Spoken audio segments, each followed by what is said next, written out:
آج پوری امت تقریباً 1.25 ارب امت اور اتنا سا اسرائیل، اتنا سا اسرائیل اور 2.25 ارب امتی، اتنا سا اسرائیل نے پوری امت کو آگے لگا ہوا ہے. بیک وقت لبنان، شام، یمن، جناب فلسطین، غزہ، ایران، یعنی تقریباً 4 جگہ 5 جگہ اس نے بیک وقت جنگ چھیڑ کے رکھی ہوئی ہے اور پوری امت خاموش ہو کر بیٹھی ہوئی ہے. یہ وہ امت ہے جو 8 تلواریں لے کر بدر گئی تھی، اور آج پوری امت، جناب میں یہ بات کرنے لگا ہوں تو بعد میں آپ کو لوگ آ کر کہیں گے حافظ صاحب دہشت گردی والی باتیں کر رہے تھے. یہ جناب اوے بھائی، ہم بدر کی بات کریں تو ہم دہشت گرد ہیں. وہ چھوٹے چھوٹے بچوں کے اوپر بم برسا دیں وہ دہشت گرد نہیں ہیں. وہ مسجدوں کے اوپر بمباری کر دیں وہ دہشت گرد نہیں. وہ سویلینز کے اوپر بمباری کر دیں وہ دہشت گرد نہیں. ہم محمد عربی کی تلوار کی بات کریں ہم دہشت گرد ہو جاتے ہیں. ہم قرآن کی بات کریں ہم دہشت گرد ہو جاتے ہیں. ہم جناب غزوہ بدر کی بات کریں، احد کی بات کریں، خندق کی بات کریں، مراسی کی بات کریں، مستلق کی بات کریں، ہم دہشت گرد. اور وہ پوری امت کو کاٹ کر اور جناب دندناتا پھر رہا ہے پوری دنیا میں. اسرائیل اس کا جہاں دل جاتا ہے دنیا میں وہ بمباری کرتا ہے، بندے مار دیتا ہے، اسے کوئی پوچھنے والا نہیں. ہم صرف بات کریں کہ یار یہ ظلم ہو رہا ہے، یہ جناب ظلم کی انتہا ہو رہی ہے، آج تک ایسے تاریخ میں نہیں ہوا، تو یہ کہتے ہیں ان کو بند کر دو، یہ دہشت گرد ہیں. بھائی اگر یہ دہشت گردی ہے تو ہم بڑے سرے ممبر بھی کہتے ہیں کہ ہم اس معاملے میں دہشت گرد ہیں. کسی کو کوئی تکلیف ہو ہم اس معاملے میں دہشت گرد ہیں. اگر فلسطینی مظلوموں کی بات کرنا دہشت گردی ہے تو یہ اگر اسلام کی بات کرنا دہشت گردی ہے، اگر ناموس رسالت کی بات کرنا دہشت گردی ہے، اگر ختم نبوت کی بات کرنا دہشت گردی ہے، تو ہم برے سر ممبر یہ کہتے ہیں کہ ہم یہ دہشت گردی ہر بار کریں گے، 100 بار کریں گے، سرے بازار کریں گے، اگر وقت آیا تو سرے دار بھی کریں گے.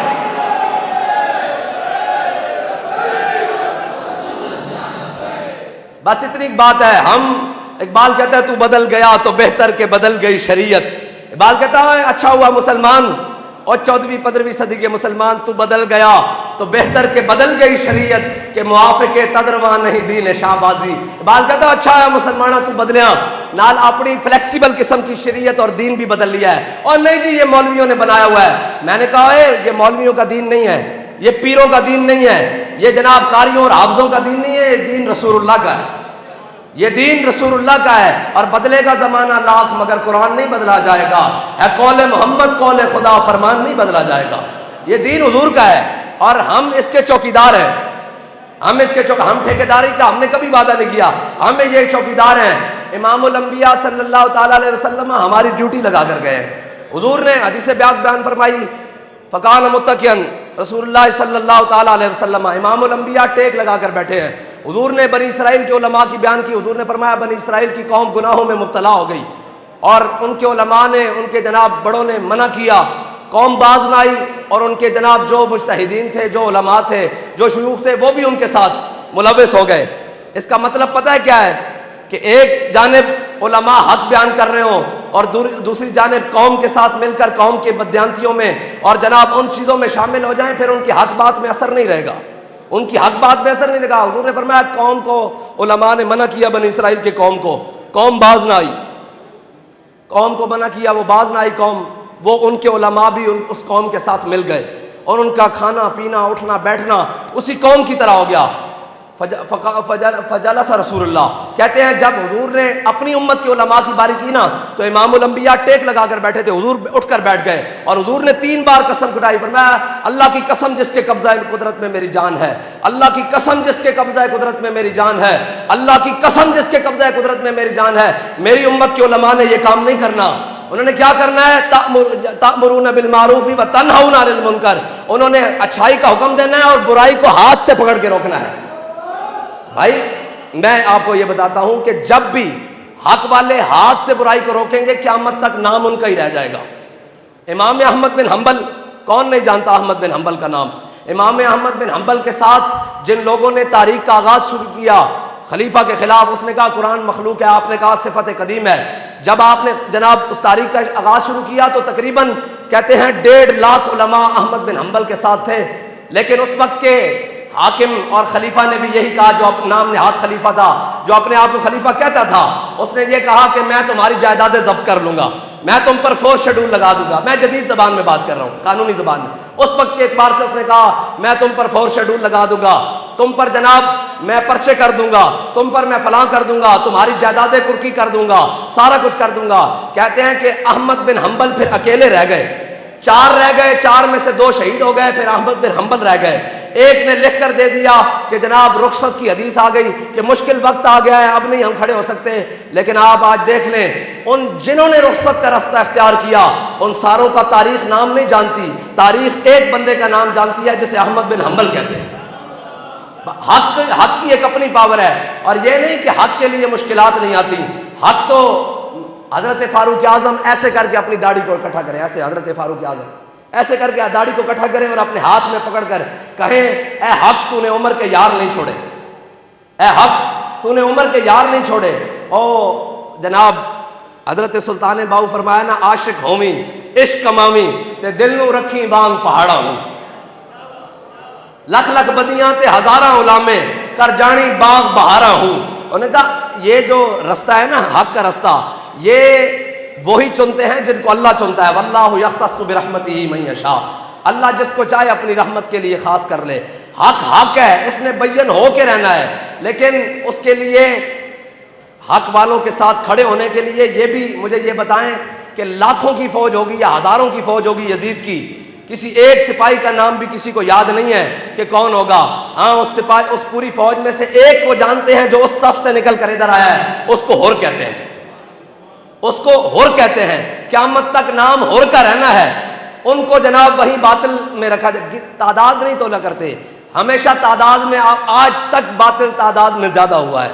بدر سے لے کر آج تک باطل تعداد میں زیادہ ہوا ہے. حق والے ہوتے تھوڑے ہیں، لیکن جتنے ہوتے ہیں ستھرے ہوتے ہیں، جتنے ہوتے ہیں یہ ستھرے ہوتے ہیں. ان کی خاصیت یہ ہے. بہرحال امام احمد بن حنبل، یہ لوگ سمجھتے ہیں کہ یہ فسانوی باتیں ہیں، یہ ساری چیزیں باتیں ہیں. ہم نے اپنے دور میں احمد بن حنبل کے خادم کو دیکھا ہے کہ مشکلات برداشت کرنی اور ظالم کے سامنے ڈٹ کر بات کرنا اور یہ ساری چیزیں کرنی ہم نے دیکھی ہیں. امام احمد بن حنبل کو جب گرفتار کر لیا بادشاہ وقت نے، آپ کو لے کر جیل میں جا رہے تو رستے میں ایک ڈاکو آ گیا، اس کا نام ابو الحسم ہے. اس نے کہا امام صاحب آپ کدھر جا رہے ہیں؟ ایسے جیسے آج ہمیں کوئی پکڑ لینا جناب، حکومتیں پکڑ کے اندر کر دیں تو لوگ کہتے ہیں پتہ نہیں مولویوں کی کیتا، او کچھ نہیں کیتا، جو احمد بن حنبل نے کیتا اسی بھی وہی کیتا. بہرحال امام احمد بن حنبل کو آگے لے گئے، انہیں سامنے سے اس وقت کا سب سے بڑا بدماش اور ڈاکو آ گیا، اس ابو الحسم اس کا نام. اس نے کہا امام صاحب آپ کدھر؟ امام صاحب نے کہا بادشاہ وقت کے ساتھ ٹکر ہو گئی ہے، وہ کہتا ہے قرآن مخلوق ہے، میں کہتا ہوں صفت قدیم ہے. کہا کہ آپ حق پر ہیں یا نہیں؟ امام احمد بن حنبل نے کہا میں حق پر ہوں، حق پر ہوں. اس نے جو امام صاحب سے بات کی، اس نے کہا امام صاحب میں ڈاکو ہوں، بدماشی کرتا ہوں، رسا گیری کرتا ہوں، رہا ہو کر جا رہا ہوں، 18,000 کوڑے کمر پر کھائے ہیں، رہا ہو کر جا رہا ہوں، پھر دوبارہ پروگرام اسی کام کا ہے. تو آپ اگر حق پر ہیں نا تو اپنی کمر پر حق کے لیے 18,000 کوڑے ضرور کھائیے گا. امام احمد بن حنبل کہتے ہیں کہ مجھے اس ڈاکو کی بات دلیر کر گئی. اور حضرت آپ کے بیٹے حضرت عبداللہ وہ کہتے ہیں کہ امام احمد بن حنبل جب بھی دعا مانگتے تو دعا مانگتے رحم اللہ لأبی الحسم، غفر اللہ لأبی الحسم، یا اللہ ابو الحسم پر رحم کر، یا اللہ ابو الحسم کو بخش دے. ہم کہتے ابا جی ہم بیٹے ہیں، آپ ہمارے لیے دعا نہیں کرتے، ابو الحسم کے لیے کیوں دعا کرتے ہیں؟ ان کا بیٹا ابو الحسم کی بات مجھے دلیر کر گئی. ایک ڈاکو کی بات احمد بن حنبل. امام احمد بن حنبل کو جب باز نہ آئے وہاں بھی حق بلند کیا تو بادشاہ وقت نے آپ کو جیل سے نکالا اور آپ کے جناب قمیض اتروائی اور اونٹ کی ننگی پیٹھ پر آپ کو باندھا، بغیر پالان اور کجاوے کے آپ کو اوپر باندھا اور باندھ کر کہا کہ ان کو کوڑے لگاؤ سرے بازار، یعنی جیسے مال روڈ ہے یا انارکلی بازار ہے یا اس طرح کے مین روڈوں پر. کہا اونٹ گزرے اور 7 جلادوں نے ہاتھ میں کوڑے پکڑے ہوئے اور کوڑا مارنے والا کوڑا مارتا تو احمد بن حنبل کہتے رک جا، کہتے اعلان کرتے ننگی پیٹھ کے اوپر اونٹ کے اوپر، کہتے ہوئے جو مجھے جانتا ہے وہ جانتا ہے، جو مجھے نہیں جانتا وہ بھی جان لے کہ میرا نام احمد بن حنبل ہے اور میری بادشاہ وقت سے ٹکر ہوئی ہے. وہ کہتا ہے قرآن مخلوق ہے، میں کہتا ہوں صفت قدیم ہے، اور یہ کوڑا میں نے اللہ کے نام پر اس کو معاف کیا، اگلا مارو. یہ احمد بھائی حق کے لیے تو پھر اتنی قربانیاں دینی پڑتی ہیں. حق تو پھر حق ہے، اور حق یہ نہیں کہ جو جناب ایک ہتھکڑی دیکھ کر بدل جائے. ہاں آزادی کی جنگ یہ نہیں کہ 4 شل دیکھ کر بدل جائے. ہاں بھائی حق تو پھر حق ہے، اور جناب آزادی کی جنگ یہ بھی نہیں کہ 4 دن کی جیلیں دیکھ کر بدل جائے.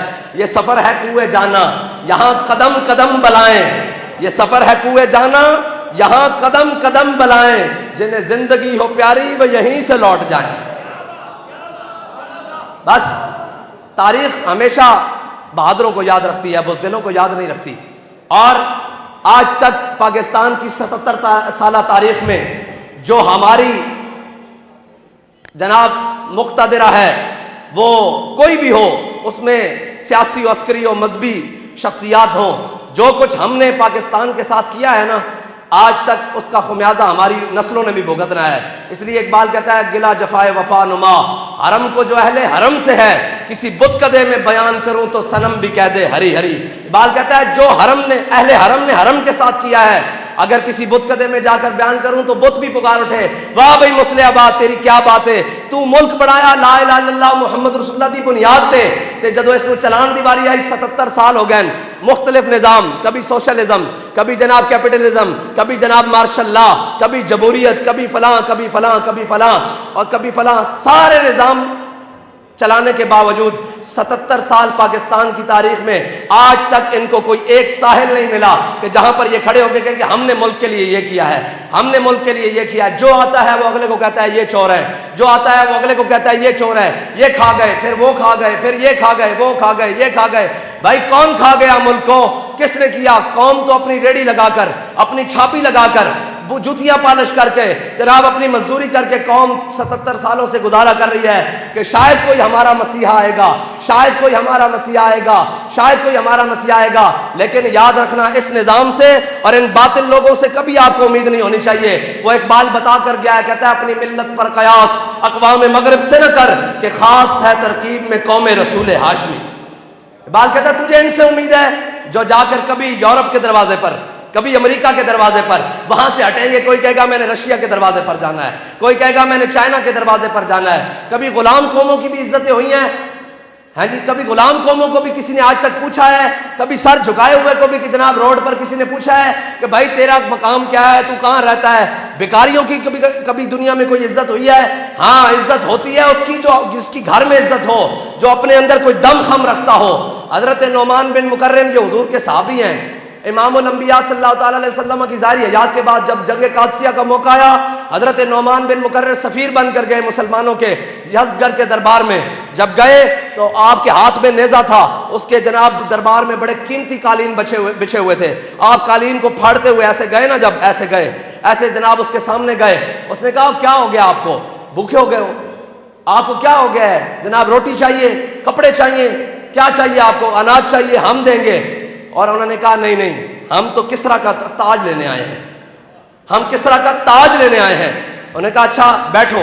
انہوں نے بٹھایا. انہوں نے کہا آپ کے ساتھ جنگ کرتے ہیں. واپسی پر جاتے ہوئے انہوں نے کہا یہ مٹھائی ہے، یہ آپ ہماری طرف سے لے جانا، اپنی فوج میں تقسیم کرنا. جب نعمان بن مقرر نے اٹھایا نا، اس ٹوکرے کو ہاتھ لگایا تو وہ سمجھ گئے یہ مٹھائی نہیں ہے، اس میں تو پتھر اور مٹی بھری ہوئی ہے. تو آپ نے ایسے کر کے نا جناب وہ ٹوکرا سر پر اٹھایا اور لطف لیتے ہوئے یعنی جھومتے ہوئے واپس فوج کی جانب چلے، اور ٹوکرا سر سے اتار کر سعد بن ابی وقاص کے سامنے رکھا. کہا اے جناب ہمارے سپہ سالار، یہ مٹی انہوں نے خود ہمارے حوالے کر دی ہے، بس ہمارے وہاں جانے کی دیر ہے. عاشق جو ہے نا، عاشق جو ہیں وہ ہر بات میں لطف لیتے ہیں. یہی ایک منظر ہے کہ حضرت خواجہ غلام فرید کا نام تو سنا ہوگا. حضرت خواجہ غلام فرید آپ حج کے لیے تشریف لے کر جا رہا ہے تو مدینہ پاک سے کچھ دور تھے تو رستے میں ڈاکو آ گئے. ڈاکوؤں نے آپ کو لوٹا بھی، مارا بھی، اور جناب سب کچھ لوٹ لیا، سامان، رسد، زاد راہ سارا کچھ لوٹ لیا. آپ تھوڑے 2 دن کی مسافت سے تھے دور مدینہ پاک سے. ڈاکوؤں نے سب کچھ ڈکیتی کر لی. جب وہ جانے لگے نا تو خواجہ غلام فرید نے ہاتھ پکڑ لیا. کہا کدھر جاتے ہو؟ انہوں نے کہا آپ کو لوٹ کر ہم جا رہے ہیں، بس ہمارا کام۔ انہوں نے کہا یار آپ نے ہمارا سارا کچھ لوٹ لیا ہے، سارا کچھ لوٹ لیا ہے، اب ہمیں یہ بتاؤ کہ ہمارے پاس تو جناب رستے میں زندہ رہنے کا سامان بھی موجود نہیں، ہمیں یہ بتاؤ کہ مدینہ پاک میں شارٹ کٹ رستہ کون سا جاتا ہے؟ ابھی تو ہماری مسافت بڑی لمبی ہے۔ وہ وہاں کے بھیدی تھے، ڈاکو تھے، انہوں نے کہا فلانے پہاڑ پر چلیں، سامنے سے اترے، وادی آئے گی، لیفٹ ہو اور وہاں سے آگے رائٹ ہو جائیں، بس آپ سامنے آپ دیکھیں گے کہ وہاں پر جناب مدینہ پاک آ جائے گا۔ تو حضرت خواجہ غلام فرید ان کے بتائے ہوئے رستے پر اپنے قافلے کے ساتھ چلے نا، تو شام ہونے سے پہلے پہلے سامنے مدینہ آ گیا۔ آپ نے سب کچھ وہیں چھوڑا اور سیدھا حضور کی بارگاہ میں چلے گئے اور کہنے لگے کہ تیرے بدوی مریندے ہیں، لٹیندے ہیں، کٹیندے ہیں۔ عاشق ہے نا ہر بات میں مزہ لے گا، کہتے تیرے بدوی مریندے ہیں، لٹیندے ہیں، کٹیندے ہیں، پر جھٹ تیرے کول مدینے پہنچیندے ہیں۔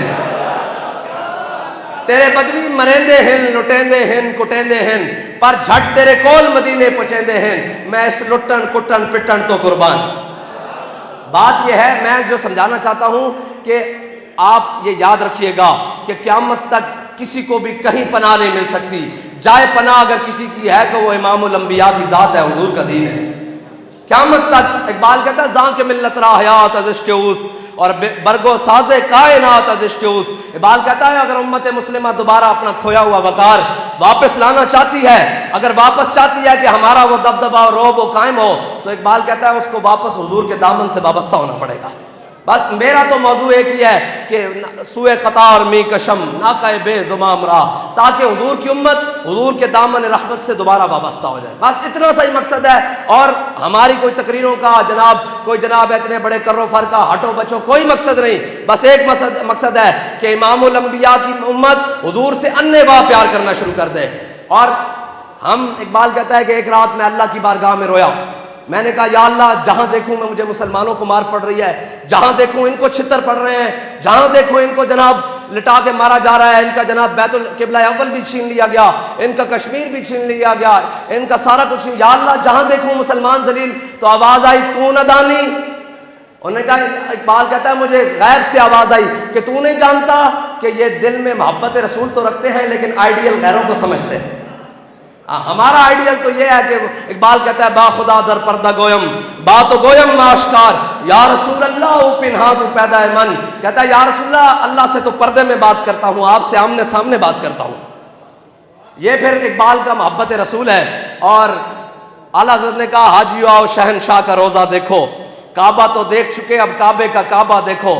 ہم اقبال سے پوچھتے ہیں اقبال تو کیا کہتا ہے، تیرا عقیدہ کیا ہے؟ لوگوں نے مولویوں کے جھگڑے بنا دیے ہیں، حضور کی محبت کو، اسلام کو، دین کو مولویوں کے جھگڑے۔ یہ یہاں بر صغیر میں انگریز بڑا چلاک تھا، اس نے آپ کے لباس اور آپ کے شکل کو ہمارے لباس اور ہماری شکل سے لڑوا دیا ہے، لیکن ہم انہیں یہ بتانا چاہتے ہیں کہ بے شک صدیاں گزر گئی ہیں، یہ امت جس لباس میں بھی ہو وہ اپنے آقا و مولا سے انے واہ پیار کرتی ہے۔ بس یہ بات طے ہے کہ ہم کوئی جناب وہ کہتے ہیں جناب ہم نے کہا کہ یہ داڑھی اور یہ لباس اور یہ جناب اس حلیے کا لڑائی نہیں ہے۔ ہاں اقبال کو ہم اپنے اکابر میں سمجھتے ہیں، اس کی وجہ کیا ہے کہ اقبال کوئی مولوی تو نہیں ہے، اقبال کوئی جناب پیر تو نہیں ہے، لیکن محبت عاشق رسول تو ہے نا۔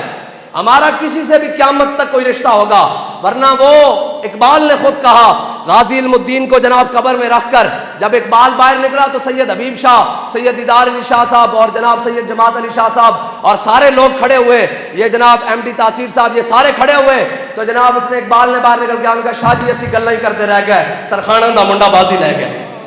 یہ اقبال، حالانکہ اقبال خود پڑھ لی ہے میں نے علوم شرق و غرب، روح میں باقی ہے اب تک درد و کرب۔ اقبال بڑی اور چیز کا نام ہے، جسے لوگ کہتے ہیں وہ اقبال نہیں ہے۔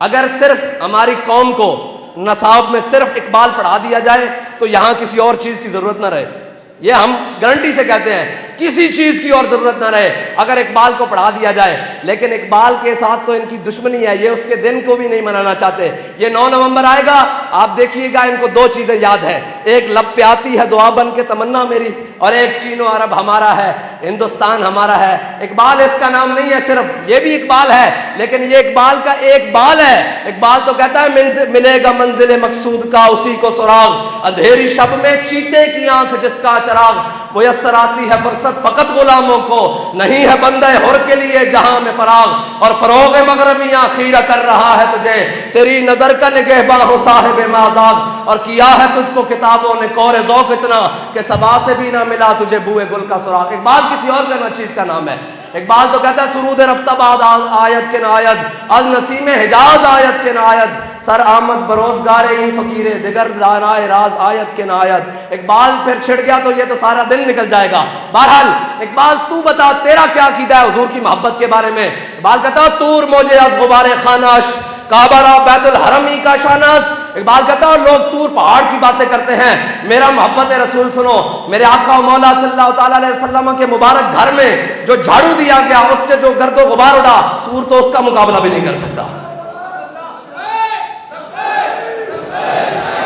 پربودی راہ بر تھا گرفتیم ورنہ جز تمہارا منزل نیست۔ کہتا ہے یا رسول اللہ آپ نے فرمایا میں مکے چلا گیا، ورنہ آپ کا در چھوڑ کر میرا مکے جانا بنتا نہیں تھا۔ فقیرم ہرچے خواہم مستو خواہم دلے کوہ خراش از برگے کاہم۔ کہتا ہے یا رسول اللہ جو مانگوں گا آپ سے مانگوں گا، آپ کے در کا فقیر ہوں۔ اور مانگتا کیا ہے اقبال؟ فقیرم ہرچے خواہم استو خواہم دلے کوہ خراش از برگے کاہم۔ کہتا ہے یا رسول اللہ میرے اس ٹوٹے ہوئے شعروں میں وہ تاثیر پیدا کر دیں کہ کسی پہاڑ کے سامنے بھی پڑے جائیں تو وہ ریزہ ریزہ ہو جائے۔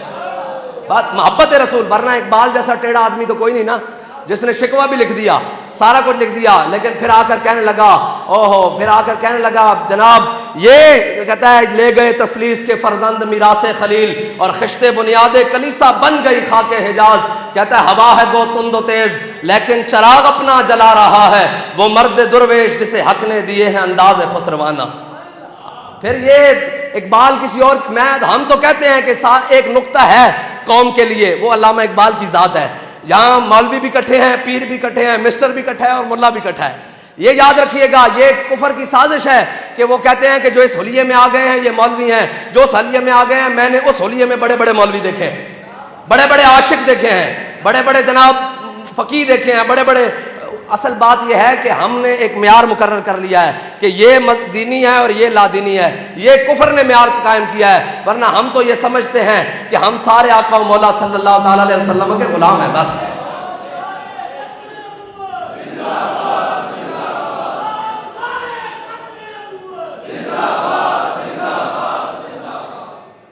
موضوع تو بڑا لمبا ہے، بہرحال واپس آتے ہیں۔ وہ اقبال کہتا ہے جناب لے کے میں توحید صفت جام پھرے، کوہ میں دشت میں لے کے تیرا نام پھرے اور تجھ کو معلوم ہے کبھی ناکام پھرے۔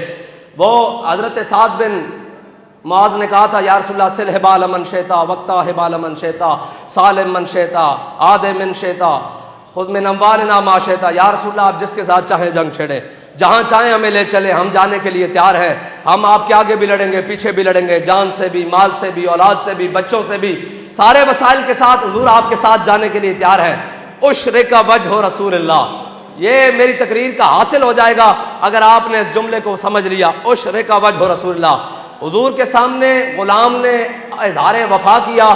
عشرک وجہ رسول اللہ، وہ چمک تجھ سے پاتے ہیں سب پانے والے، وہ تو پھر چہرہ ہمیشہ چمکنے والا ہے، لیکن امام الانبیاء کا چہرہ مبارک، حضور کا مبارک چہرہ اپنے غلام کے اظہار وفا سے اور مزید چمک اٹھا، مزید حضور خوش ہوئے، امام الانبیاء خوش ہو گئے کہ میرے غلام نے اظہار وفا کر دیا ہے۔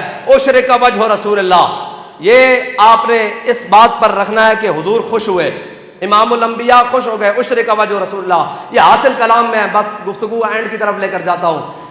میرے آقا و مولا صلی اللہ تعالیٰ علیہ وسلم کے غلام حضرت سعد بن معاذ، یہ غزوہ خندق آ گیا، وَلَمَّا رَأَى الْمُؤْمِنُونَ الْأَحْزَابَ قَالُوا هَذَا مَا وَعَدَنَا اللَّهُ وَرَسُولُهُ وَصَدَقَ اللَّهُ وَرَسُولُهُ وَمَا زَادَهُمْ إِلَّا إِيمَانًا وَتَسْلِيمًا۔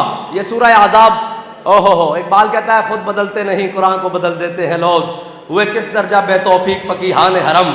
قرآن تو پڑھا نہیں نا، اگر قرآن پڑھا ہوتا تو سنہ تہذیب حاضر کے گرفتار غلامی سے بدتر ہے بے یقینی، اور سکھاتی نہیں مسلمان کو غلامی کی تاریخ ہے جی۔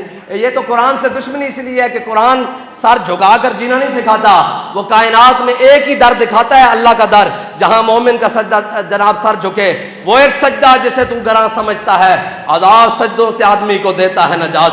اقبال کہتا ہے وہ ایک سجدہ جو رب کے در سے تم ہٹے ہو، پھر کبھی IMF کے در پر، کبھی جناب عالمی بینک کے در پر، کبھی جناب سوئس بینکوں کے در پر، کبھی فلاں کبھی فلاں، کبھی جناب کس کے در پر، پھر کے گلی گلی تباہ، ٹھوکریں سب کی کھائے کیوں، دل کو جو عقل دے خدا پھر تیری گلی سے جائے کیوں۔ حضرت سعد بن معاذ غزوہ خندق آ گیا۔ حضرت اماں عائشہ صدیقہ کہتی ہے کہ حضرت سعد بن معاذ امام الانبیاء کے کاشانہ اقدس سے گزرے اور ایسے کر کے اپنے تیر، بھالے، نیزے، تلواریں ایسے کر کے اپنے کندھے پر رکھی ہوئی اور جا رہے، اور ایک پڑھتے ہوئے شعر جا رہے کہ سعد اتنی بھی جلدی کیا ہے، ابھی جناب مارکا برپا ہونے والا ہے، اگر اس مارکے میں موت آ جائے تو پھر اس موت کی بھی کیا بات ہے، اگر اس مارکے میں شہادت مل جائے تو اس شہادت کی بھی کیا بات ہے۔ حضرت سعد بن معاذ یہ پڑھتے ہوئے جا رہے ہیں لیسا حیجا حمل، کہ یا اللہ ابھی اسی مارکے میں اگر تو شہادت دے دو تو شہادت کی کیا بات ہے۔ بہرحال غزوہ خندق آ گیا، اور آپ کو پتہ ہے خندق کتنا ڈاڈا غزوہ ہے۔ صحابہ کہتے ہیں کہ ہم نے اپنے پیٹوں پر پتھر باندھ لیے اور جناب ہم نے ٹوکرے لے کر مٹی کے سروں پر اٹھائے اور اس کے ساتھ پھر خندق کھودی اور پھر جنگ لڑی، اور پھر وہ تو بڑا عجیب معاملہ ہے کہ جب غزوہ خندق ختم ہو گیا، صحابہ کہتے ہیں ہم جنگی ساز و سامان اکٹھا کر رہے، کہتے ہیں کہ امام الانبیاء اپنے کاشانہ اقدس میں تشریف لے گئے۔ حضور جب اپنے کاشانہ اقدس میں پہنچے تو اتنی دیر میں جبریل امین آ گئے۔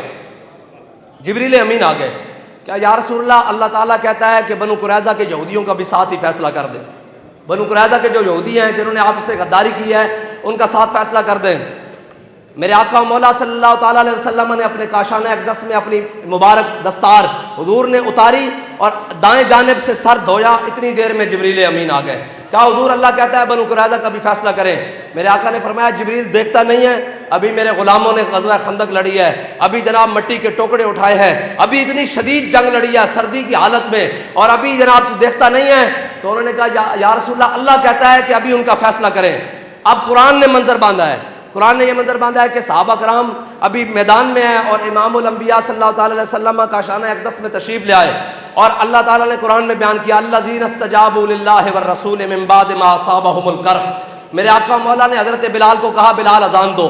ایک اذان ہمارے ہاں ہوتی ہے فجر کی، ظہر کی، عصر کی، جمعہ کی، عشاء کی، مغرب کی، یہ اذانیں ہمارے ہاں ہوتی ہے۔ ایک اذان حضرت امام الانبیاء کے زمانے میں بھی ہوتی تھی، نمازوں کی اذان۔ ایک اذان وہ ہوتی تھی اگر نماز کے بغیر اذان آ گئی تو اس کا مطلب ہوتا تھا حضور بلا رہے ہیں، کسی جنگ پر جانا ہے، کسی جنگ پر جانا ہے۔ حضرت بلال نے اذان دی، میرے آقا و مولا صلی اللہ تعالیٰ علیہ وسلم نے کہا بلال اذان دو۔ جب حضرت بلال نے اذان دی، نماز کا وقت بھی نہیں تھا، صحابہ کچھ اپنے گھروں میں جا رہے ہیں، کچھ رستے میں ہیں، کچھ چوک میں ہیں، کئیوں نے اپنے گھروں کے اندر پاؤں رکھا ہے۔ اللہ نے قرآن نازل کر دیا الذین استجابوا للہ والرسول من بعد ما اصابہم القرح۔ میرے حبیب آپ کے ان غلاموں کی کیا ہی بات ہے کہ جو ابھی جنگ ختم ہوئی اپنے گھروں کے جانب چاہ رہے ہیں اور ان کے زخم کھلے ہوئے ہیں، ان کے اندر سے خون اور پیپ رس بہ رہی ہے، اور جب ان کو پیغام ملا کہ حضور بلا رہے ہیں تو وہ یہ کہتے ہوئے واپس لوٹے کہ لبیک و سعدیک یا رسول اللہ، حضور آپ نے ہمیں بلایا، ہمارے مال بھی، ہمارے جان بھی، ہمارے بچے بھی آپ پر قربان۔ یہ قرآن نے منظر نازل کر دیا۔ بہرحال امام الانبیاء نے بلایا سب کو، فرمایا بنو قریظہ کی طرف جانب کوچ کرنا ہے۔ میرے آقا و مولا صلی اللہ تعالیٰ علیہ وسلم حضور اپنے صحابہ کو لے کر بنو قریظہ پر جا کر حضور نے محاصرہ کر لیا۔ جب محاصرہ طویل ہوا تو یہودیوں کے سردار نیچے اترے۔ جب نیچے اترے تو انہوں نے کہا یا رسول اللہ ہم آپ کو حکم نہیں مانتے، آپ ہمارے درمیان فیصلہ نہ کریں، اگر ہمارا فیصلہ کروانا ہے تو سعد بن معاذ کو بلائیں۔ سعد بن معاذ کو میدان خندق میں رگ کھل، یہ رگ کھل ہوتی ہے، اس کے اندر تیر لگ گیا، میدان خندق میں رگ کھل میں جہاں تیر لگ گیا وہ زخمی حالت میں گھر میں پڑے ہیں۔ حضور نے حضرت مولا کائنات کو حکم دیا، حضرت زبیر بن عوام کو حکم دیا، فرمایا جاؤ سعد بن معاذ کو جناب سوار کر کے لے کر آؤ۔ حضرت سعد بن معاذ کو جب سوار کر کے صحابہ گھوڑے پر لائے حضور کی جانب چلے، جب حضرت سعد بن معاذ چلے نا حضور کی جانب تو پیچھے سے منافقوں نے آوازیں دینی شروع کر دی۔ یاد رکھیے گا جو پیچھے سے آوازیں دینا وہ منافقوں کی اسی نسل میں سے ہے کہ پتہ نہیں کیا ہونے لگا ہے، کیا ہوگا بھائی، کچھ نہیں ہوگا، کچھ بھی نہیں ہوتا، منافقوں کا کام ہے آوازیں دینا۔ حضرت سعد بن معاذ حضور کی جانب چل رہے ہیں اور پیچھے سے منافق کہہ رہے ہیں سعد ذرا خیال کریں، یہودی تیرے بڑے یار سن، تیرے بڑے دوست تھے، تیرے بڑے رفیق تھے، تیرے ساتھ ان کی بڑی اٹھک بیٹھک تھی، تیرے ساتھ بڑے ان کے جناب حجرے میں ملاقاتیں تھی، جناب تیرے ساتھ بڑی بیٹھکوں میں ملاقاتیں تھی، ذرا ان کا خیال کریں۔ حضرت سعد بن معاذ سنتے آئے سنتے آئے سنتے آئے، جب سنتے آئے نا، جب امام الانبیاء کو سامنے دیکھا نا تو پیچھے مڑ کر ایسے کہا سعد آج وہی فیصلہ کرے گا جو اللہ اور اس کے رسول کو پسند ہوگا، سعد آج وہی فیصلہ کرے گا۔ حضور نے کہا سعد یہ یہودی ہیں، یہ کہتے ہیں کہ یہ مجھے حکم نہیں مانتے، تو ان کے درمیان فیصلہ کر۔ تو حضرت سعد بن معاذ نے جو فیصلہ کیا وہ پوری امت کو سنانا چاہیے بار بار۔ فرمایا یا رسول اللہ ان کے مرد قتل کر دیے جائیں، ان کی عورتیں غلام بنا لی، ان کی عورتیں لونڈیاں بنا لی جائیں، ان کی جائیدادیں ضبط کر لی جائیں، ان کے بچے غلام بنا لیے جائیں۔ جب یہ سنا نا میرے آقا و مولا مسکرا پڑے۔ حضور نے فرمایا سعد تیرے آنے سے پہلے اللہ عرش پر یہ فیصلہ کر چکا ہے۔ اب ایک بات ہے یہاں پر، اگر یہودی یہ کہہ دیتے کہ حضور آپ ہمارا فیصلہ کریں تو حضور نے ساروں کو معاف کر دینا تھا، لیکن اللہ کو گوارا نہیں تھا کہ ان کی زبان سے یہ نکالتا کہ آپ ہمارا فیصلہ کریں۔ کہا میرے حبیب سے غداری کی ہے تو میں تمہارا انجام دکھاؤں گا۔ حضرت سعد بن معاذ نے غزوہ خندق میں تیر لگنے کے بعد دعا کی تھی، یا اللہ اگر تیرے حبیب کے دشمنوں نے اسی طرح کر و فر کے ساتھ لشکر لے کر تیرے حبیب کے مقابلے میں آنا ہے تو مجھے موت نہ دیں، اور اگر نہیں آنا تو مجھے موت دے دیں، لیکن بنو قریظہ کا انجام دکھائے بغیر مجھے موت نہ دیں۔ یہ پھر حضرت سعد بن معاذ واپس آ گیا، بنو قریظہ کا ہو گیا۔ حضرت سعد بن معاذ کا زخم کھل گیا، جہاں سے زخم خون بہنا شروع ہو گیا۔ میرے آقا و مولا صلی اللہ تعالیٰ علیہ وسلم نے حضرت سعد بن معاذ کا خیمہ مسجد نبوی میں لگوا دیا۔ میں صرف یہ کہنا چاہتا ہوں کہ تو آیا نہ درتے کیوں بد نصیبہ، ہزاراں رنگاں وچ رنگیندے محمد۔ بس حضور کے در پر حضرت سعد بن معاذ کا خیمہ حضور نے مسجد نبوی پر لگوا دیا، کیونکہ آپ زخمی حالت میں تھے۔ امام الانبیاء فجر کے بعد، ظہر کے بعد، عصر کے بعد، مغرب کے بعد، عشاء کے بعد، جمعہ کے بعد حضور جب مسجد نبوی میں تشریف لائیں، حضرت سعد بن معاذ کے خیمے کے ایسے کر کے پردے اٹھائیں اور حضور پوچھے سعد تیرا کیا حال ہے؟ تو حضرت سعد تو کہتے ہوں گے یا رسول اللہ پہلے تو کبھی کبھی پوچھتے تھے تیرا کیا حال ہے، اب ہر نماز کے بعد پوچھتے ہیں انشاءاللہ کبھی یہ زخم ٹھیک ہو ہی نہ، اس زخم کی وجہ سے پوچھتے ہیں نا۔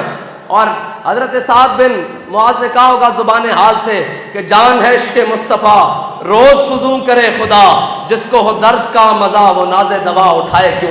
اوقات ہم معبود کے با یار بسر شد، باقی بے حاصلی و بے خیرتی بود۔ وقت وہی وقت جو یار کی یاد میں گزر جائے، باقی تو گزر ہی جانا ہے۔ باقی تو آج تک کسی وقت کا کوئی نہیں پڑا، مل پڑا ویل چیئر پر بھی بیٹھا ہو، فیض آباد میں حضور کے نام پر گھنٹے گزار دے، وہ ساری زندگی کے لیے تاریخ بن جاتا ہے۔ یہ پھر بات علیحدہ ہو جائے گی۔ ساری زندگی لوگوں نے گزاری، علم الدین کو کہا جناب قائد اعظم محمد علی جناح نے کہ تو کہہ دے اس وقت میں ہوش میں نہیں تھا۔